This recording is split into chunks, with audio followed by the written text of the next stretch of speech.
1 Samuel chapter 12.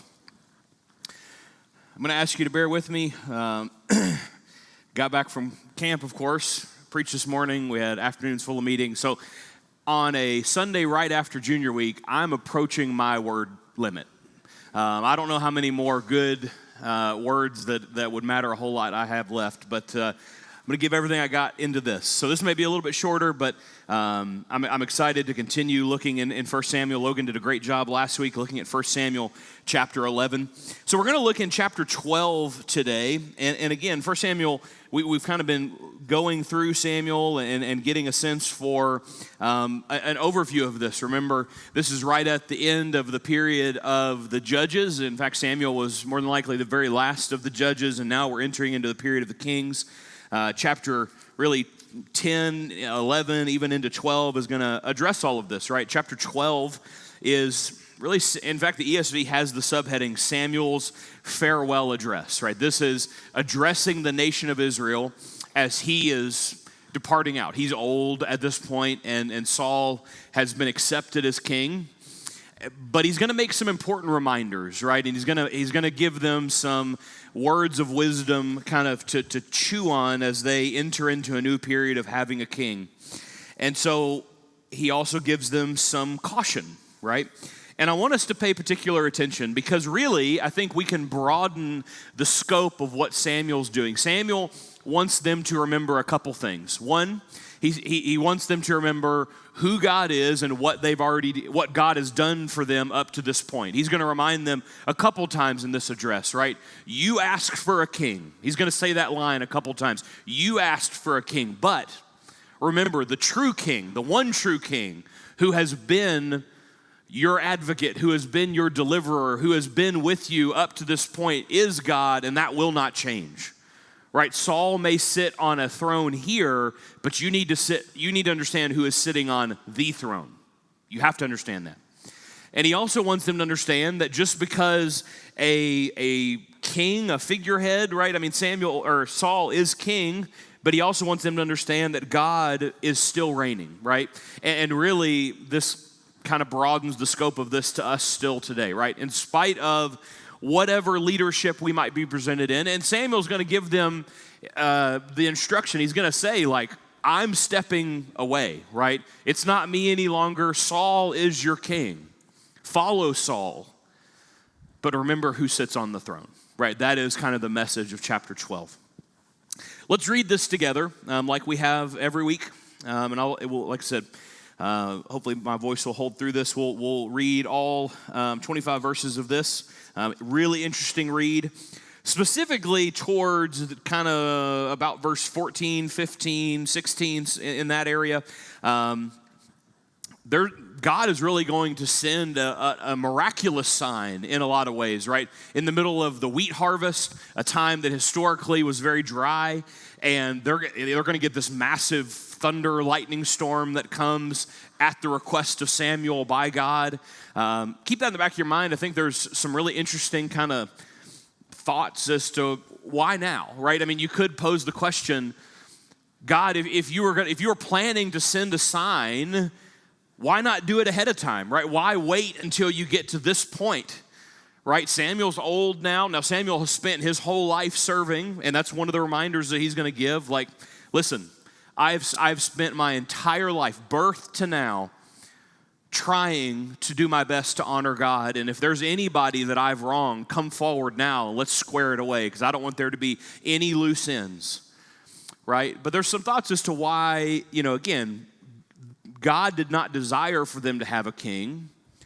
But if you look in the period of the kings, God uses kings to do a lot of good and progress within the nation of Israel. Right, again, not too far removed, right? One iteration of king, you're going to get David. And again, this connects even into our sermon this morning on Rehoboam. So you've got Saul, then you've got David, then you've got Solomon, and then you're at Rehoboam. And there's definitely some bad kings, but there's some good ones in here too. So keep all that in the back of your mind. Again, that's a big preamble, but just listen as we read this aloud together. Samuel said to all Israel. Now again, that's an important notation. He is addressing the entire nation of Israel at this point because he wants them to be crystal clear on a few things as he begins to step away. Behold, I have obeyed your voice in all that you have said to me, and have made a king over you. And behold, the king walks before you. I am old and gray, and behold," now notice this interesting little tidbit, "my sons are with you." Because remember, what was the profile of his sons? Not Samuel, right? They were much like Eli's sons, were not what their father was. And the instruction was, because Samuel, probably the one knock against him, was he was trying to make his sons in positions of leadership as he was, and the nation says no. God says no. And so he has to kind of humble himself to pull his boys, his sons, out of leadership. And that's what this is some time has now passed, and he says, "My sons," again, the inference is, who used to be in leadership are now with you, right? They're just amongst the people. He says, "I have walked before you from my youth and to this day. Here I am, testify against me before the Lord, before his anointed. Whose ox have I taken? Or whose donkey have I taken? Or whom have I defrauded? Whom have I oppressed? Or from whom have I taken a bride to blind my eyes with? Testify against me, and I'll restore it to you." And they have said, "You've not defrauded us or oppressed us or taken anything from any man's hand." And he said to them, "The Lord is witness against you, and his anointed is witness against you this day." Now, underline that in your Bible. Again, that is Samuel, in no uncertain terms, swinging all of his weight behind King Saul. Now, he's going to remind them, this is not the plan God had for you from the beginning.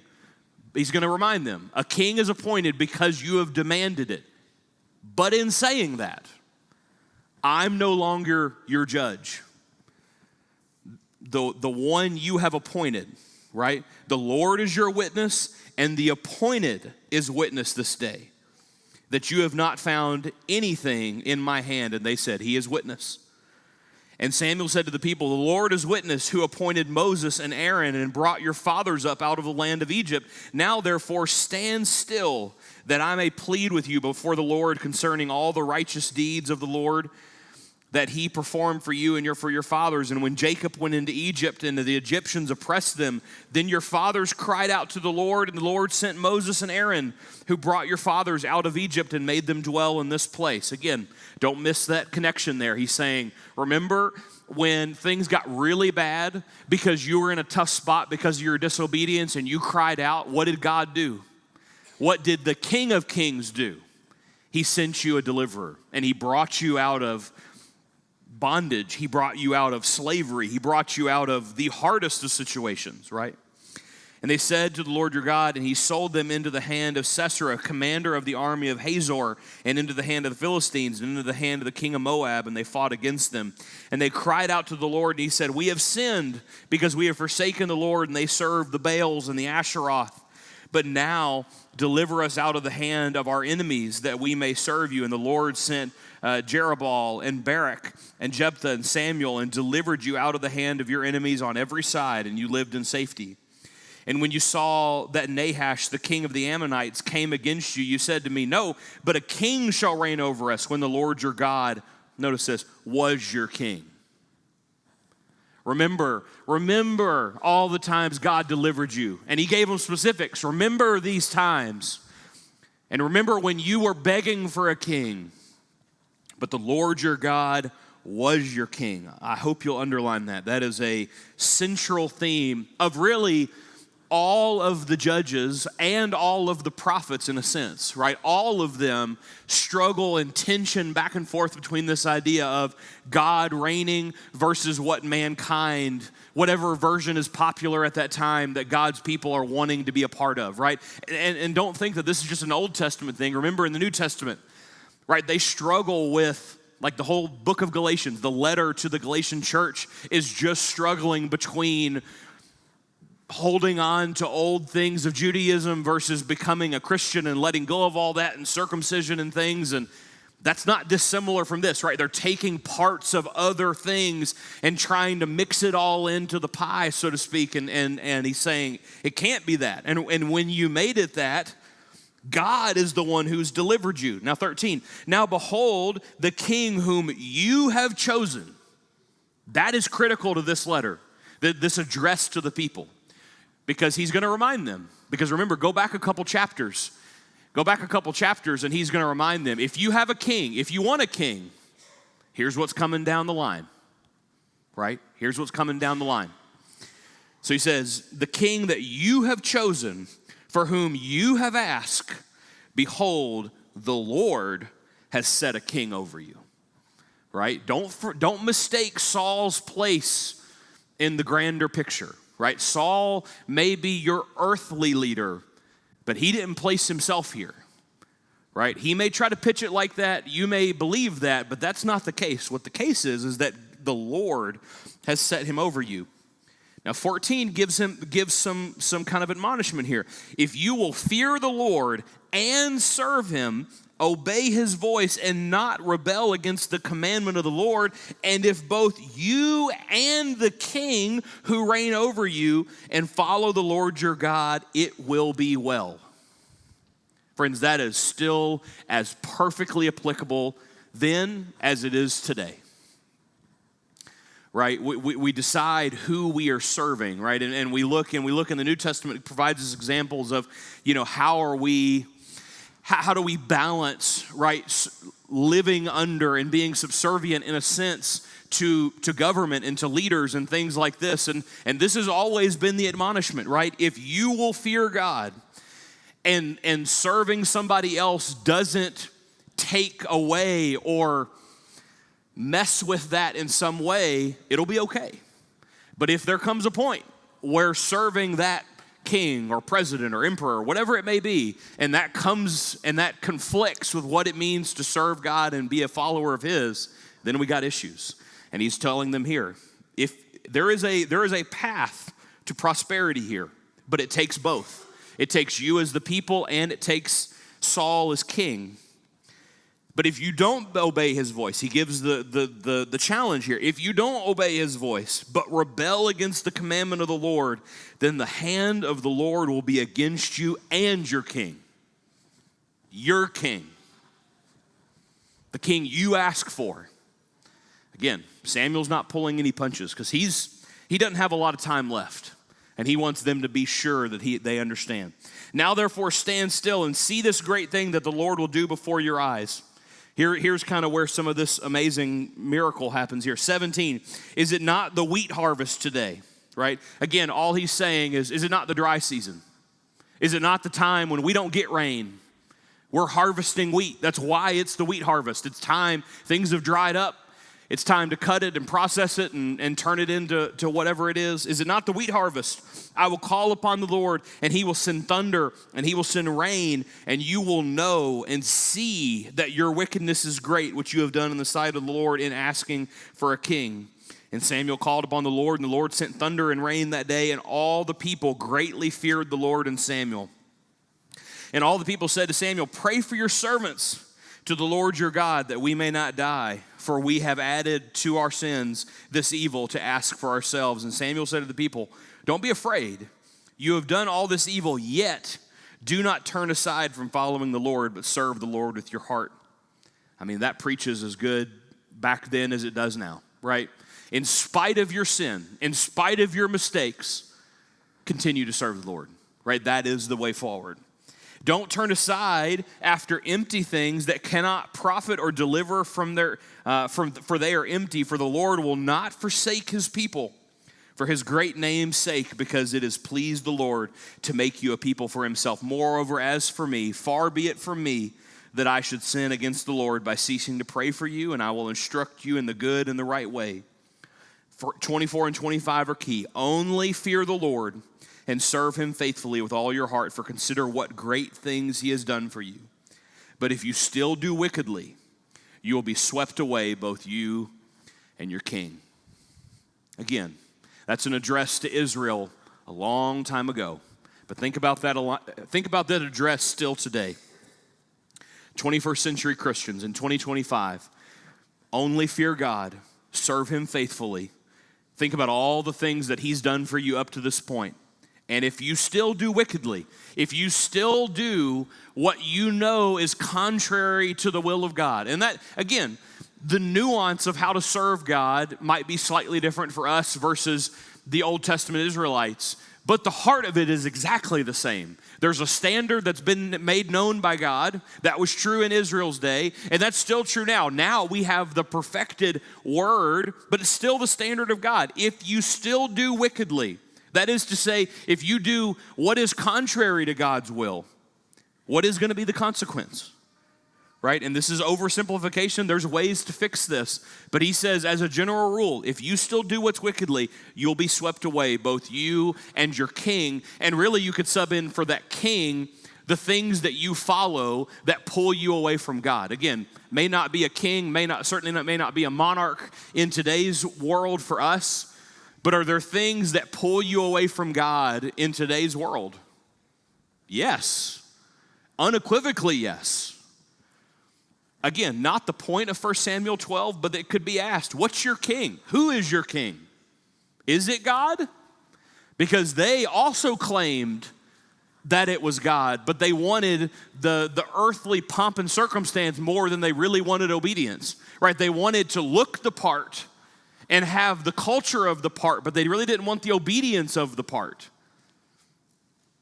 All right, let's dive back into this. Again, we won't reread all this, but we look at verses 1 through verse 3. Again, addressing all the nation of Israel. After the victory that Saul had won over the Ammonites in 1 Samuel chapter 11. Logan covered this last week, right? Samuel knew that now the nation of Israel is going to begin to look to Saul for leadership.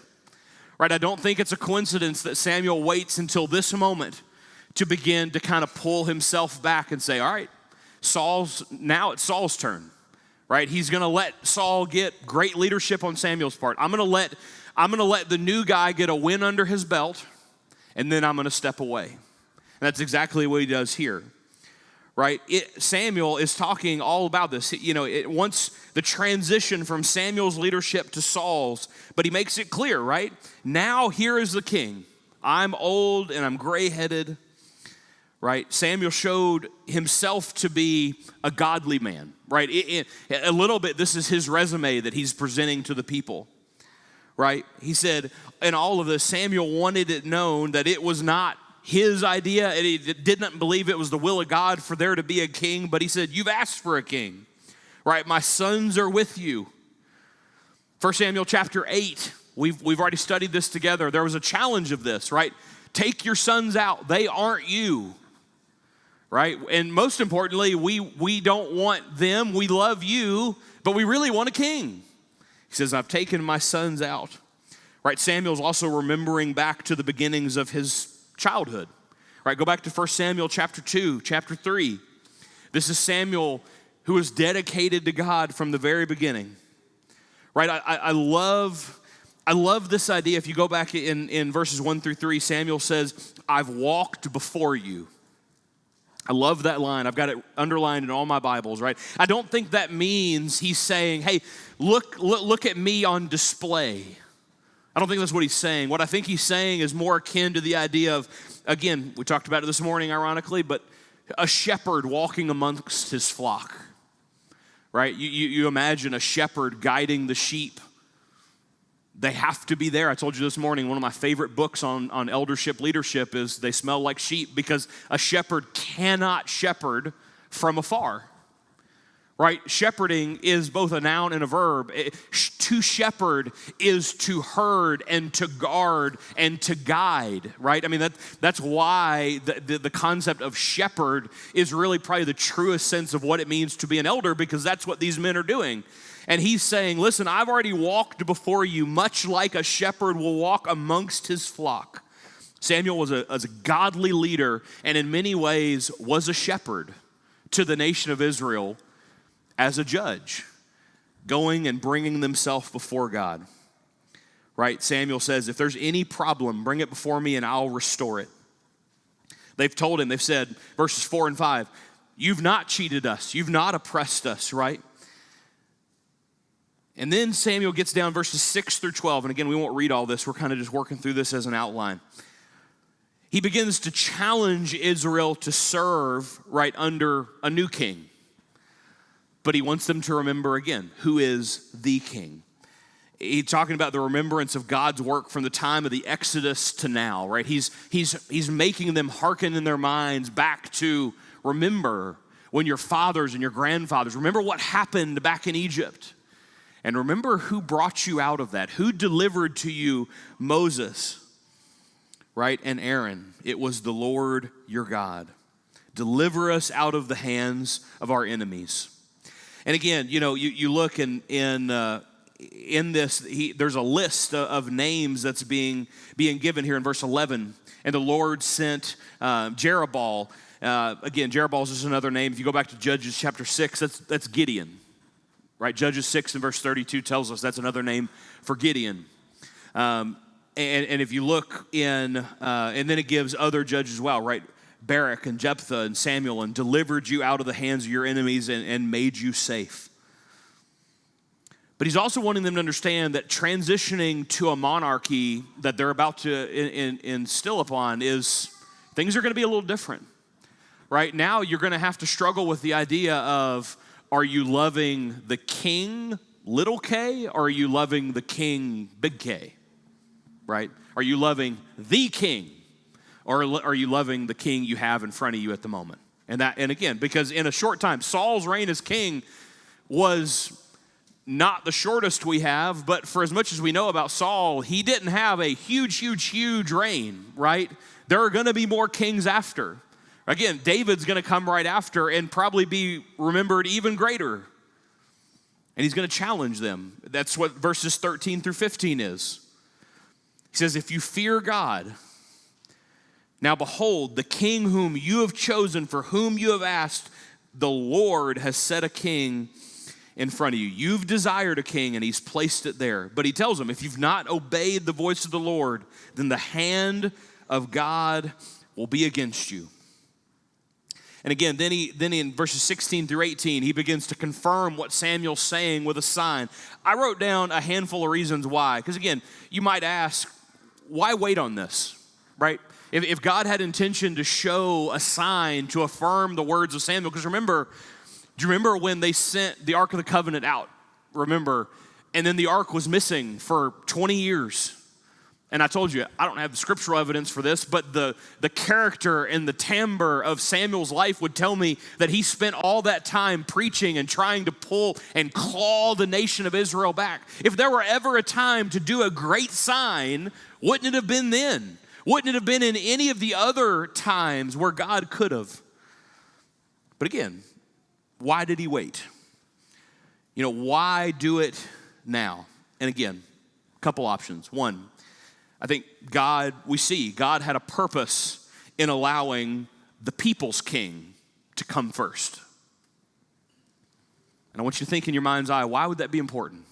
Why would it be important for the king that they demanded? Because remember, the contrast between Saul and what's coming in David, it doesn't get any more beautiful. Right? Saul looks the part. Saul is head and shoulders above everybody else. Saul is literally the people's king. They are begging for him to be chosen, right? He looks it. He's a warrior. He's the guy. But ultimately, he is a failure as a king because he doesn't align himself with the will of God. And then you've got David, who's the youngest, the scrawny teenager that's a shepherd that is God's pick. Not a perfect man, but he's who God's going to pick. So I think there's something to be said for almost allowing, we think about as parents, sometimes we allow our kids to fail. We allow them to do things that we know are not a good idea, but we need them to experience the failure and the hurt as a lesson. A lot of Saul's reign is exactly a father allowing their children to fail. If you're gonna go down this road, let's start with the one you pick, so that when you get the one that I pick, you're going to see the contrast. Again, we don't know exactly why he waited here, but I think there's something to be said there. Also, again, it happened in the first days of Saul's reign. The people would have cast him off so quickly. Now that the reign has been confirmed because of the victory that happened in chapter 11, I think they more directly get confronted with their own sin, right? It really forces them to put themselves against the grindstone. Now Israel's rejoicing. 1 Samuel 11 and verse 15 that we looked at last week. They're excited about their new king, but now Samuel wants them to have a spiritual perspective, right? Okay, great. Now you've got this physical king. He's won battles for you, but you got to remember the spiritual, which is not, that is the lesson within the lesson, right? Great, you've got your king. Great, you've got your physical wins. Don't forget about your spiritual health. Don't forget about who brought you here. And that's still, that'll preach as well now as it would have back then, right? You've got your physical wins, and that's probably one of our greatest struggles as first century modern Christians, certainly and more specifically where we live in a land of plenty and comfort where we really don't get pressed spiritually very often. Right? You've got your wins, right? You've got your Sauls, you've got your job, you've got your things. Is it not easy to put confidence in that? Look, Saul just beat the Ammonites. Of course he's going to be a great king. Look at my job. It provides all my needs. Look at my house. Look at my car. Look at my, fill in the blank. But God's going to remind them that those wins are going to be short-lived. Yeah, Saul won today. But if he takes his eyes off me, he's going to fail long term. Friends, that's still true. Your job, again, nothing wrong with job or cars or houses or anything, but he's going to say there's going to come a point where that's not going to matter. Right? You're going to look at that temporary win, and there's going to come a day where we're going to have an opportunity to go to heaven or hell, and none of those things are going to get us entry into either. But God will have that choice. So he's saying, are you going to look at your king, little king?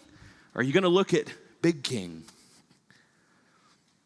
The Lord sent thunder and rain during a wheat harvest. Again, remarkable sign from God. And the people began to fear the Lord and Samuel. But Samuel's going to remind them, pray for your servants to the Lord, that we may not die, for we have added to all our sins the evil of asking a king for ourselves. And then the end of the chapter, and then we'll wrap up tonight. He challenges the people, walk rightly in the sight of God. He says, you all have done wicked, but you have an opportunity to turn away from that. And Samuel makes it plain. He goes, again, I'm going to show you how to do it right.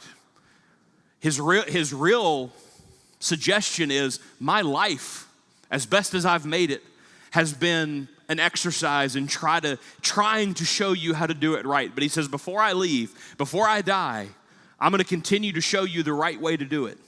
Again, the end of chapter 12.